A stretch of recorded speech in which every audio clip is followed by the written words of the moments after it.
And welcome to Property Mastermind Podcast, episode 119, with Bob Anderson and Hilary Saxton. You're in for a bit of a treat today. We have an interview with a mentoring student, Tony Crichton, who did a 4 townhouse pack development.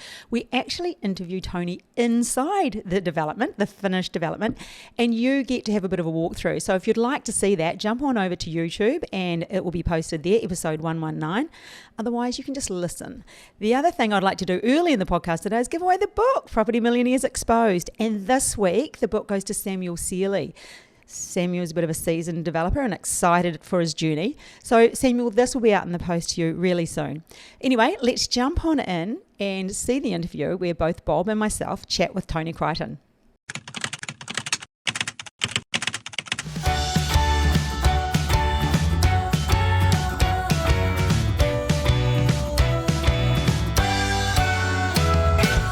Tony, welcome. Thank you very much, Bob. And thanks for inviting us to this beautiful project that's now finished. It's gorgeous. We just had a walk through it. What's the configuration? 4 beds, 3 beds? What do we got here? Garages? So we thought we were going to end up with 4 3-beds, Yep. and it ended up with 4 4-beds. Four So 4-beds? Yeah, they're 4-bedders. 3 of them have got 2 cars. One's a single car because nothing I could do would find me another space for the visitor car park that had to be. Had to be, yeah, no. And that's a great outcome. It's always good if you can end up with a bit more than what you thought when you started. So let's go back in time. You went through the mentoring program. So the idea is to get out there and do a project. And I should point out, a joint venture with somebody. Yes. Who? Yes, with my daughter. Yeah, So another family one. Yes. In fact, it's probably only about 3 kilometres from here that I did a joint venture with my son Luke. That one that's you right. know of. Yeah, So seems to be a great area for doing family joint ventures, apparently. Anyway, so here's Tony hooking up with his adult daughter to do a project. That's great. Wish she could have been here today, but she's working in another state, so nothing much we can do about that. So you've decided to do a project. You've headed out there, and you've come up with this site. How did you get onto it? We were put onto this by an agent. We'd been using a buyer's agent for quite a while, had looked at a couple of sites, even put contracts on a couple of sites that we'd let them lapse because they just didn't stack up in the end. We came to this one, and we didn't come to this one. The agent sent us to look at another site, and not that far away, and it's actually still available, and it still doesn't stack up. Because I went back to him and said, won't stack up. He said, "We'll try this. It's off market." I looked at this. I did the numbers, and I said, "It doesn't stack up." And he's like, he actually said to me, "What are you putting in for the retail value of the townhouses?" And I said, I think at that stage I said, like 750, something in that order. He says, "I'll try 850." And I'd had a bit of a better look, and yes, he was right. I had underestimated it, and when we put that figure in, it worked. And we still had to push them down on the price a bit. But it worked. So you got a little bit cheaper. That's good. The site itself, and there'll be photos coming up, as we move along. So it slopes from the road and slopes up. Well, it goes up, shall we say, from the road up towards the back. And so, in order to get floor levels and everything sorted, there was a bit of cutting and filling. In fact, perhaps in the background there, you might see out the back there a decent sized retaining wall, so that was an immediate cut pretty much on the boundary. But then that stepped down into a lovely courtyard that we've got out here. Yeah, it's become really nice. Yeah, it's great. And then it slopes a little bit down the driveway, and it sort of levels out down near the road there. So you worked well with the slope. Yes, we did. Bit of work in that. Oh yes, there was. was. From an engineering point of view. Oh yes. I remember you having lots of conversations with the civil engineer. Initial due diligence is done, and we're working through, and which can happen quite a bit. And I've seen it is now we're trying to get the right build price. Yes. Because it's not the easiest block. There are some obviously very tight. Some construction costs. And I think you had a little bit of trouble getting the price you wanted. Oh, we most definitely did. Thank goodness we'd been listening to you, and you'd said to us, never go out and ask for more than about maybe 3 at a time, because it's hard work for them to put a quote together. And we went to the market and we called for 3 people. Well, we had asked the builder right back at the point where we had ready to go to DA. We had asked the builder for an indicative price. Is that the builder who ended up No. building? There's another builder that you're sort of working with or Yeah, talking to. yeah, and he happened to be the builder who did the build for the agent that we appointed. Oh yeah. We liked his work. His referral from the agent. Yeah, so the agent had said, this guy's good, he's local, he does a good job. Yep, we'll get it. And we'd shown him our DA plans and asked him to give us a bit of a build price, and he had. And so we went through BA and put the plans out there to get the actual prices. And he came in sky high. Yeah. Absolutely never even So came close. he'd given you an indicative price Yeah. based on the plans for the development permit. When you got the full kit of plans for the building permit, his price went from there to there. Yep. So that was a shock. Oh, it was, because we thought... And it kills the deal. That sort of figure killed the deal in Yeah. terms of finance, you know. So we ended up going out to several other builders, and we had builders agents who had been in touch with us, and we talked to one of them, and he put us on to various people, which didn't work. And then we had another builder's agent that put us on to Nick. Yep. And that's Michael. yes, absolutely. Mike, do you want? Yeah, Mike. Mike Bendel. Yeah. I don't know who. I can never remember who it is that he works for. But anyway, he put us on to Nick. Nick looked at it and said, gave us a price which wasn't real good. He said, better than the other one. Oh, it was much better. It was almost doable. But he said to us, look, Not if you quite like, bad, if you like, I can show you how to save a lot of money. And he ended up pulling something like $150,000 out of the builder costs. That the previous builder had quoted. No, out of his price. Out of his price, based on what he gave us a price, and he said, but I can do this cheaper if you let me have a go at what you've got in there. He said, there's too much steel in this. We do a different type of slab. Look at levels. And all sorts of things like that. Stuff, there were things that we had in the build that he said, you don't need these things. It's over-engineered. It's and I build in this area and I know what you need. And he showed us a price that was $150,000 less than his own quote, and it worked. And we're like, we don't have a choice. No. So that required reworking the design. Yes. The floor levels. But not a lot. That creates... He did that. Yeah. Oh, I know. Yeah. So my memory is that there's a bit of trust in this. Yes, that very you'd much. spoken to him, and he did work on the plan, said, look, I can trim this, like you just explained. And we had invited all the other builders to make any suggestions. One guy had told us he could save us $5,000 on the floor coverings if we did something. a cheaper floor covering. That was his contribution. I love the way. The first thing that when you ask a builder what can you do about trimming the price, the first thing they do is go to the specifications. Yeah. So they want to rip the spec down. All that does, they save like $5,000 or $10,000 on the spec and knock about $40,000 off your sale price. Yes. Because it's not spec for your market. Yeah. So he spent quite a bit of time working on that with no absolute guarantee of a contract, other than basically you saying, look, if you can get it down to here, you've got the building contract. He knew what we But there's had. nothing in writing, there was no written agreement, it wasn't anything legal, but he took that on. And to his credit, he spent some time and he worked with other consultants. He worked with the council. I remember him stepping in and talking to the council. Yep, I definitely. remember him at some point even stepping in and talking to your financier. Yes, as he well. had to. That's right. So he went above and beyond what you'd normally expect a builder to do. Yeah. Well, the financier was insisting that there be a project manager because this was our first project, and they were saying there has to be a project manager, and Nick's able to say, and that was Craig at that stage, but Nick's able to say, I've just done two projects for you, the financier, and I've managed those. I can help Tony through this, and he did manage to convince him to go with it. Yeah, that was good that he'd just did a couple of projects with the same financier, so I was able to point to that, which was good. Yeah.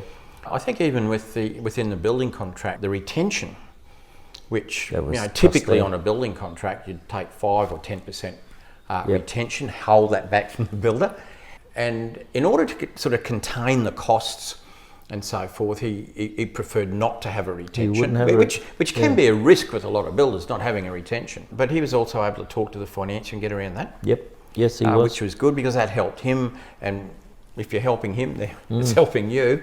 When I say you, keep talking. You and your beautiful daughter. Yep. It's a joint She venture. knows. Let's not forget that. Yep. So, you're going through this. She's in another state, but then obviously, you're all going through it together. I've been in touch with her several times. It's a family thing. Yeah. It's all going round and round and round in Even circles. today, we've talked to her several times. Yeah. So finally, you hit the right price. Yes. So yes, we were able to proceed, but even then we still had to put the finance together, and that's in the finance package. I thought that would just snap, and it just ground on for a while. Yeah, it did. Yeah, and you went just outside the standard banking system. Yep. Not to the full blown, private equity non-bank, but to a sort of financial institution second tier, in the middle. Well, they're not even quite second tier. That particular financier lives between the banks and the non-banks. So you got the finance package. That's all. Yep. That's the main thing, and away we go. So I can remember passing this project when very early days. So the cut at the back had been made. There was fill all over it. There was an excavator. There was big pipes. Yeah. And it looked like a major job, like somebody's about to build a bridge over a highway or something. The sort of equipment that was here for a 4 townhouse project. At least it was a start. And it proceeded really quickly. Yeah, really quickly. We had a great run with weather and things like that too. And in its own funny way, probably because of COVID and the way they let COVID happen, the building just kept going and uninterrupted. So we had a good run. Yeah. I mean, the one thing I did what I did manage to get him to agree to was not a retention. What's the other one for if they're over time? Liquidated damages. He didn't want that either, and I did press him on that, and he did agree to liquidated damages. He came in about a fortnight early. Yeah. Which he might not have done if the weather had been against us, but I think he would have anyway. He could have claimed weather, I guess. But I suppose the thing is, he did the right thing by you all the time. Absolutely. There is a bit of risk. You don't have a retention. You got sort of liquidated damages. Whether they're enough, it's always a bit of a discussion. But true to his word. And I can remember he sort of set a finish date early in the piece, and he said it came in 2 weeks early. Yep. We weren't due to finish until the absolute end of December, and I think we were finished on about the 12th. Because you got that period of time, Christmas, New Year, which is always a pain. That was a nuisance. You're trying to get your titles out and everyone's asleep. Titles took 2 days. Once they hit the titles Once they office. got to but the surveyor had to have a sleep for a fortnight. Yep. Well, he's a good surveyor. I've used him. He is. That's his holiday. That's fair enough. Surveyors have to have holidays. Absolutely. Even developers have to have holidays. And so got to a point now. Titles are issued, just come out. And so you've sort of held off the marketing, and now the marketing is on full blast. So titles are now issued. You've got an open for inspection. Yep, 2 or 3 times a week. It's great. We've had a walkthrough. It looks absolutely brilliant. Tell you the one thing that we've done that I think was important was you had said to us back during the training that it's a good idea to engage and get the agent. Oh, yeah. The agent involved, and for us, I guess it was just fortuitous that we struck an agent who was a developer and had done that development, which was basically what we were planning to do. And she was working as an agent as well, selling her own project along with everything else. And we clicked with her and picked her up. So everything about this has been in consultation with her all the way through. Yeah, that's which good. It's sort of reassuring because there's nothing here she can say, well, I wish you'd done. No excuses. She has no excuses. And she's not trying to make any either. No. But I reckon that was a great move. Oh, it is. It probably was just lucky who we got. That's worked. That's good. We always get marketers involved, even during the DA design stage, because what you're looking at the end of the day is give the buyers what they want. And who knows better than that, the agents that are talking to buyers all day, every day for a living. That's why it's important. Obviously, as developers, we get out there and we have a look at open for inspections. We meet agents, but agents that sell new projects, and that's where a lot of the market savvy comes from for us, is what to produce. What buyers want now, their expectations. Yep. Well, we could have pushed this to 3 stories.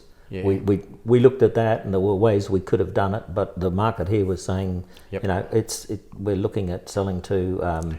What do you call them? Empty nesters who are who don't not like looking to climb flights of stairs. So we were determined not to go to 3 stories. No, good move. There's areas where you can comfortably do that, but you're not one of them. So brilliant. So you finally got there. So what was it like getting started for you? Daunting.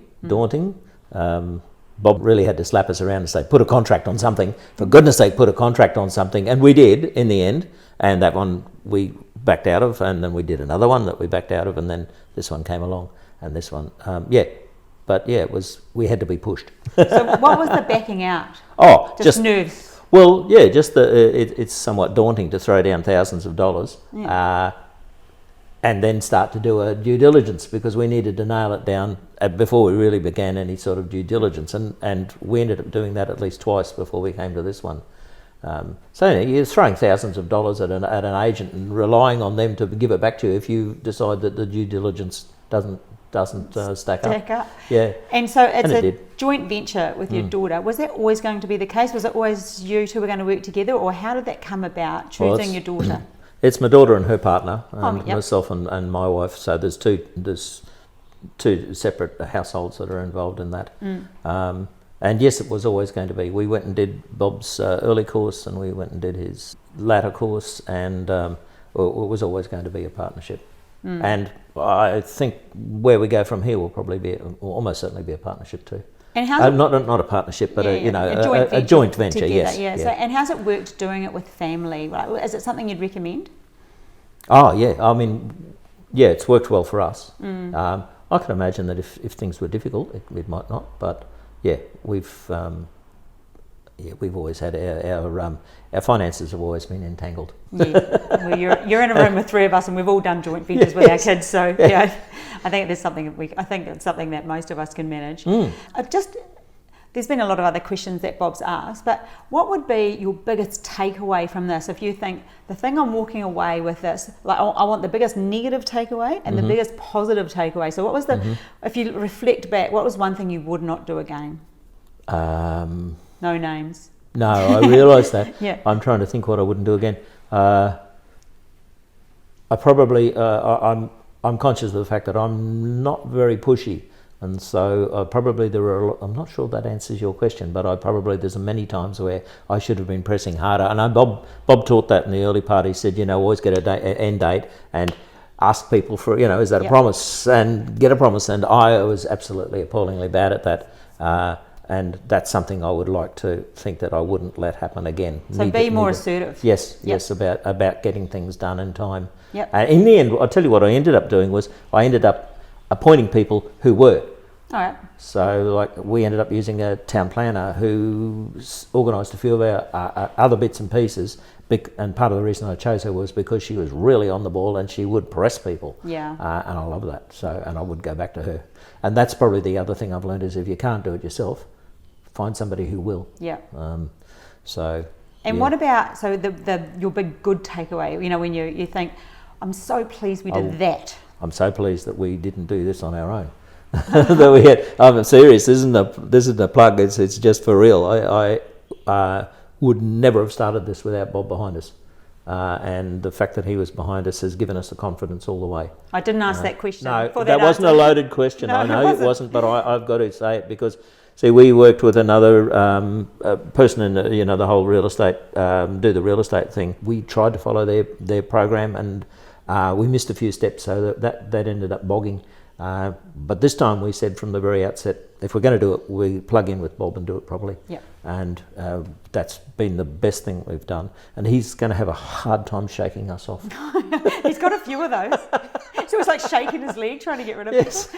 So I'm going to take you through. I love the way you talked about your real estate agent, and I've met her, and she is lovely. Yeah. You've got an open home tonight. I've walked through the 2-staged houses. Ironically, I love number one. It's funny, isn't it? Yeah, I don't know whether it's the colours that they've put through with the decor, because that could have swayed me. I did, and I felt the difference in the size. Is that 10 square metres apparently? But I love the upstairs bathroom. Look, upstairs up there, down because we've got that two-door bathroom. There's another word for that, but you know what I mean. Yes. It opens into two different areas. That does seem to change the character of the place, because we've staged one of the bedrooms as we at one stage that was going to be a family room, and then we realised that why the hell would we have a family room that when a bedroom? Bob had always taught us, if you've got 4 bedrooms, it's worth a hell of a lot more than 3 bedrooms, and we had the space, and we're like, well, that's how we suddenly ended up with 4 instead of 3. Because we had done these build over the driveways and build over even this section here, we acquired an awful lot more real estate upstairs. Right. So we were always reasonably tight downstairs to put 4 on this block. It's a 700 square metre block with four bedroom townhouses on it. And the architects told us it couldn't be done. Yes. They told us a lot of things couldn't be done that we did. And yeah, I know what you mean. It does feel really good to go into that townhouse But the one garage. Yeah, that's got one. Well, the townhouse 2 is exactly the same as townhouse 1, but it's a 2-car. Oh, okay. So, yeah, The other thing I really love, and I pointed out as soon as I came, is that awning there, that electric awning that goes all the way out over that balcony. So in the winter you can enjoy the sun, but in the summer you can block it out. I just think I watched you do that, and I just thought, oh, that's a game changer. And the other house doesn't have that. No, they don't. No, need that really. For me that would be number one keeper. They've got a roof over the deck there, whereas for the way things worked out here was we only got a little bit of about 300 metres overhang. So we were originally going to have a pergola, and it was the builder who said, well, I could do awnings for you, and I think there was no difference in price. Really? I was going to ask, so the cost difference is very minimal. Yeah, it was basically, don't have the pergola, have the awnings, yes. So you talked about your agent. She said she's got, you've only just started marketing? Yeah, well, just before Christmas. We were always determined that we would have these on the market. We would pre-sell them if we could. Yes. But just the way that getting all the information together took so long that, they were only a couple of weeks from finished. Yep. When we were ready to do pre-sales. So they have sort of been on the market since before they were finished. The beginning of December they were on the market, but they were finished by the 12th, and I think by about the 15th or something we had the first of this one staged. Yeah. So she said even tonight you've got some pretty warm people coming through. That's the great news. Yeah, well, yep. So we've had I think there'd be somewhere between 6 or 10 different buyers, because she's really good at qualifying them, and we know that they're good prospects. So, and we've got a couple of those coming through for the 3rd time tonight. And you've got a really good relationship with her. Yeah, if we could, we'd go with her again, but we'll have to find something in Bulimba, and it's not quite what we're planning to do. Okay. But if I could, I would. Yeah, well done. Congratulations on project number 1. Yeah, thank you. Thank and you look so out much, for number Tony. 2. Yes. Oh, my pleasure. Can't wait to see number 2. Wow, wasn't that a great interview with Tony? And we hope you found some inspiration in that, and maybe you're thinking, this could be me. If you are interested in chatting to us about our mentoring program, reach out. There'll be a link below, or give us a call. The other thing is we have coming up our 3-day property development workshop, and Bob Anderson's workshops are phenomenal. So you don't want to miss out on this. If you are a past student, current student, or future student, and you are keen to come along, there are the repeat offender prices that we have, and we have great deals, but it is such a good workshop. It's November 3, 4, 5 in the Gold Coast. If you're interested in coming along to that, you need to reach out pretty quick, because it's going to sell out this one. Alrighty, we will catch you next week. Bye for now.